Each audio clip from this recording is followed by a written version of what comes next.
With so many new tools and ways to use technology, Open Educational Resources, or OER, have become an important supply from which to draw when developing instructional content. OER are educational materials produced by one party that are licensed to be shared freely and at no cost by others. Let's examine the process of finding and using OER, and how to handle the complications that can arise when combining materials with different licenses.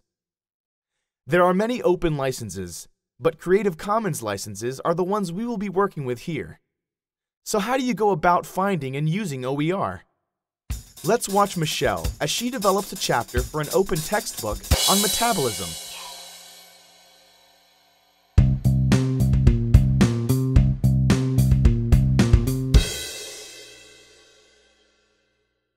Michelle has been teaching metabolism for years, so she has already developed the text of the chapter from her notes. But she needs some illustrations, specifically of the Krebs cycle and the electron transport chain. She'd also like to find some exercises to accompany the text. There are many places to find OER, such as Flickr CC, OER Commons, Connections, Internet Archive, or Open Michigan. Michelle goes to Flickr CC at flickr.com/Creative Commons. That brings her to a collection of all the Flickr images that have Creative Commons licenses. She quickly finds the images she's looking for,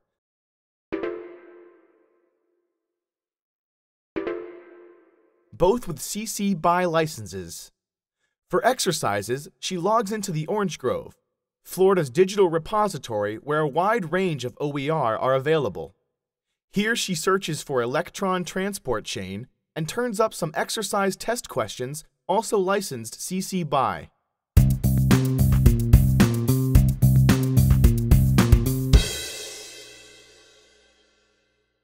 Because there are no restrictions on these images or exercises, Michelle is free to modify them to suit her needs. She resizes and crops the images and writes captions for them. Then for each image, she provides the specific Creative Commons license with a link back to its license deed. Next, she writes the creator's name, linking back to the Flickr site where she found the image. She also adds some references to the images in her text. She then adds the exercises at the end, removes two that do not belong in her chapter, provides attribution to the creator, and links back to the resource.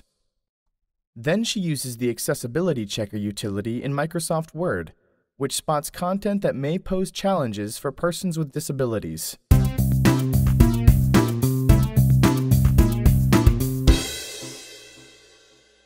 When Michelle saves her book, she notices the metadata text fields at the bottom of the Save As window. Her name is already listed as author.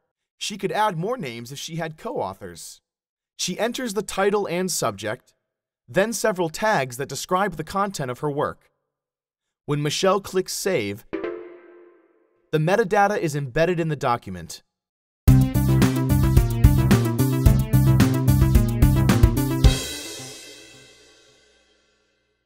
Finally, she adds a Creative Commons license.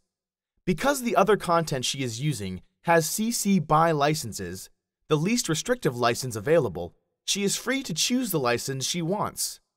She goes to the Creative Commons page to choose a license. She answers a few questions and her license is selected automatically. She then fills in some information to help others provide proper attribution for her work, and the chooser automatically generates text and code for her document. She copies the text and pastes it onto the first page of her chapter. A job well done, Michelle. Thanks.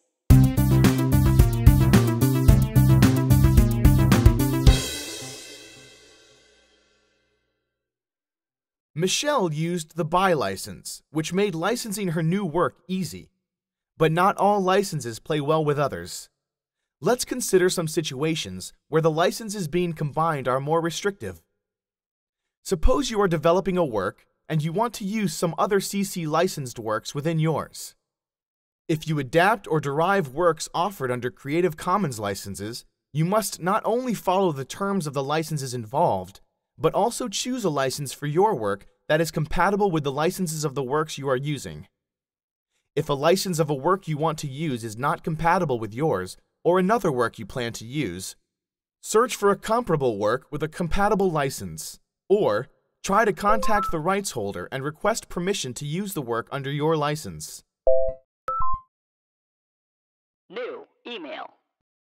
So which licenses are compatible and which are not? The BY license is compatible with any other Creative Commons license, so you can use it with attribution, of course, any way you like. Sometimes the BY license has the No Derivatives, or ND provision. The ND provision prohibits the works from being adapted, revised, or combined at all. With a Share Alike, or SA provision, your new work must have an identical license as the source content. In other words, this license lets others remix, tweak, and build upon a work, as long as they credit the creator and license their derivatives under identical terms. Finally, the non-commercial, or NC provision, makes the license compatible with any of the three licenses with an NC component: BY NC itself, BY NC SA, or even BY NC ND. This is Andrea and Charles. Hi. Hello. They are each developing their own chapters of an open textbook to be licensed separately. That's right. When they have questions about which license to use, they ask Beth, the scholarly communications librarian. Beth is considered the leading expert on campus in Creative Commons licensing. Most people think she's pretty cool. Andrea and Charles would agree. Andrea has found two resources that she wants to use with her own writing.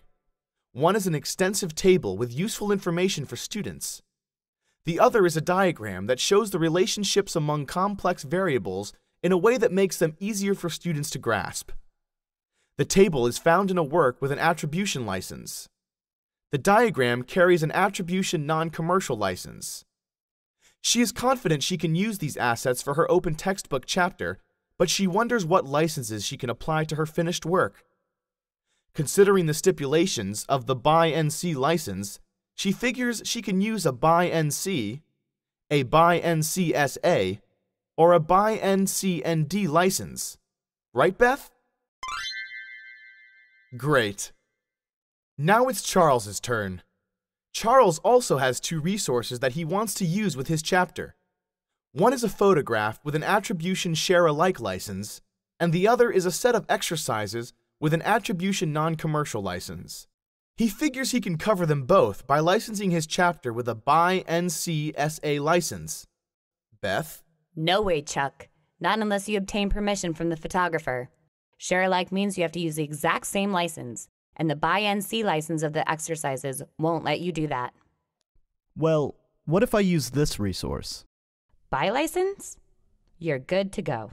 Thanks, guys. No problem. When it comes down to it, some combinations of licenses just aren't compatible, and some combinations, like Andrea's, give several options. Fortunately, the number of resources with open licenses is huge, and it's growing every day. So don't give up if the work you want to use has an incompatible license. There's plenty, and that's it. It's pretty easy when you get the hang of it. Now you'll be able to produce properly licensed open educational resources that could benefit many people. So good luck!